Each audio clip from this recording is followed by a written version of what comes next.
बताएं।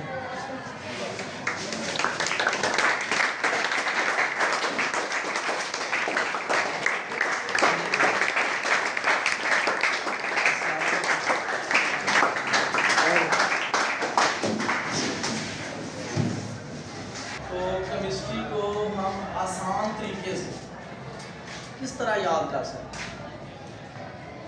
किसी भी सब्जेक्ट को पढ़ना हो तो उसको आसान करके जब टीचर पढ़ाता है ना, फिर ज़रा जल्दी और ज़्यादा समझ आती है। तो केमिस्ट्री के हवाले से हम केमिस्ट्री को किस तरह आसान करके पढ़ सकते हैं?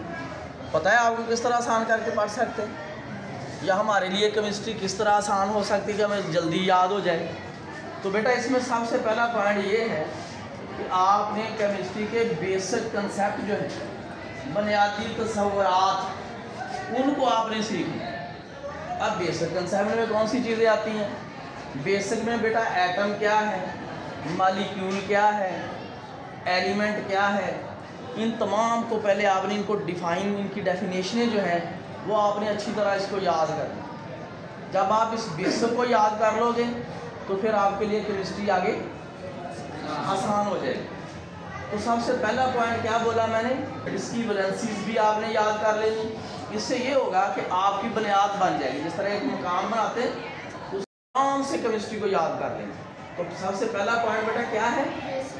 Basic concept. उसके बाद दूसरा पॉइंट जो आता है केमिस्ट्री को आसान करने का, केमिस्ट्री को आसान करके पढ़ने का, याद करने का। इस तरह केमिस्ट्री को करना कि आसानी से याद हो जाए।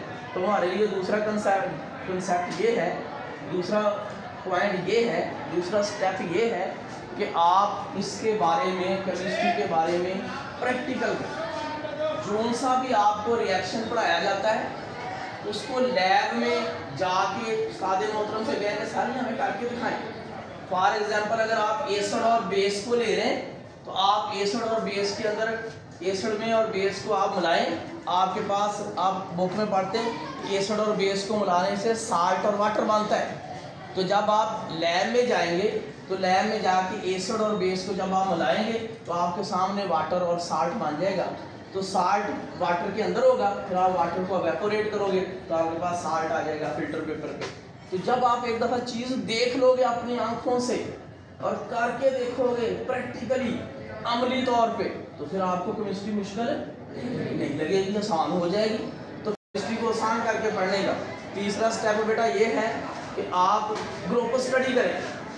मिल के 4-5 बच्चे बैठ के एक दूसरे से कंसल्ट करके पढ़ें।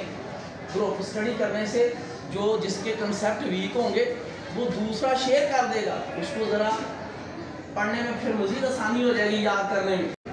आपने ज़्यादा से ज़्यादा क्वेश्चन करने, सवाल पूछने उस्तादों से, एक दूसरे से भी क्वेश्चन करने। तो इससे भी आपकी केमिस्ट्री जो होगी वो याद करने में आपको आसानी होगी। और नंबर 5, ये केमिस्ट्री जो है ना बड़ा वसी वाइड सब्जेक्ट है, बड़ा लंबा चौड़ा है। इसको आसानी से याद करने के लिए, इसको आसान करने के लिए आपने सब्र से काम लेना है, तहम्मुल से काम लेना है और मेहनत पे लगे रहना है, मेहनत करते रहना है। तो जब आप मेहनत करते रहेंगे, सब्र से काम लेंगे, तो फिर आपको ये सब्जेक्ट बड़ा ही आसान। जी बेटे, सर केमिस्ट्री को हमें कितना टाइम देना चाहिए, कितने टाइम के लिए हमें याद करना चाहिए? एक दिन में बेटा? जी बैठे तशरीफ रखें। बेटा केमिस्ट्री जो है ना बड़ा वास्ट सब्जेक्ट है, तो इसको अच्छी तरह से याद करने के लिए कम से कम आपको ना एक दिन में इस सब्जेक्ट को खसूसी तौर पे 2 घंटे देने चाहिए, कम से कम। इससे ज़्यादा कर लेंगे तो बहुत अच्छा, बाकी सब्जेक्ट भी होते हैं, तो 2-2.5 घंटे लाजमी देंगे। सर जी केमिस्ट्री पढ़ने से इंसान कौन सा पेशा इख्तियार कर सकता है? केमिस्ट्री पढ़ने से, बैठो बेटा, केमिस्ट्री पढ़ने से बच्चे ने बेटा क्वेश्चन किया है, केमिस्ट्री पढ़ने से हम कौन सा पेशा आगे इख्तियार कर सकते हैं। बेटा केमिस्ट्री पढ़ के आप मुख्तलिफ फील्ड में जा सकते हैं, जिसमें फार्मास्यूटिकल की आप कंपनी में जा सकते हैं, अद्वियात यहाँ पे बनती हैं, दवाइयाँ बनाने में आप लग सकते हैं। उसके बाद आप इसके अलावा केमिकल इंजीनियरिंग कर सकते हैं। इसके बाद आप मुख्तलिफ मेडिसिन कंपनी को ज्वाइन कर सकते हैं। इस तरह बेशुमार इसके अलावा मुख्तलिफ और भी शोबा जाते हैं। जी थैंक यू बेटा, थैंक यू बेटा, थैंक यू, शुक्रिया बेटा, शुक्रिया, थैंक यू बेटा, बहुत शुक्रिया बेटा,